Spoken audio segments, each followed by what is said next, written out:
Dasturimiz davom etadi. Ayni yozgi ta'til vaqtida yoshlarning bo'sh vaqtini mazmunli o'tkazish maqsadida har bir mahalla kesimida turli ma'naviy ma'rifiy tadbirlar tashkil etilmoqda.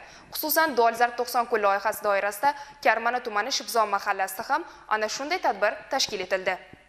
Dolzarb 90 kunlik dasturi doirasidagi tadbirlar yoshlarda ijtimoiy faollikni oshirish, ularning bilim va ko'nikmalarini rivojlantirish, madaniy-ma'naviy saviyasini yuksaltirishni maqsad etgan. Ushbu loyiha doirasida Navoiy davlat konchilik va texnologiyalar universiteti tomonidan Karmana tumanidagi Shibzon mahallasida bayram dasturi tashkil etildi.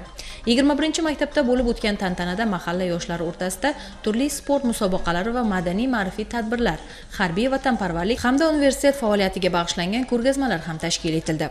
Ushbu tadbirimiz kun bo'yi davom etib, ertalab soat 9 dan buyon bir qancha sport musobaqalari hamda ma'naviy ma'rifiy tadbirlar o'tkazilib kelinmoqda. Ushbu tadbirda 400 dan ziyod yoshlarimizni jamlab olgan bo'lib, tadbirimiz juda ham ko'tarinki ruhda tashkil etilgan.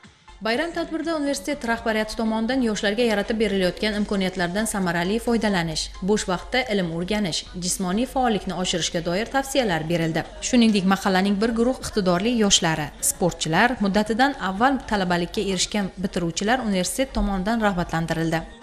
Yozgi ta'tilda yoshlarimizni bo'sh vaqtini mazmunli tashkil etish maqsadida maktablarda sport to'garaklari tashkil qilingan.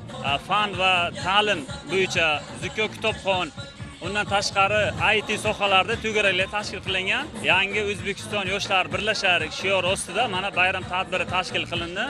Kun davomida har xil to'garaklar, zakot o'yinlari bo'ldi. Bundan tashqari yosh kitobxon ko'rik tanlovlari tashkil etildi.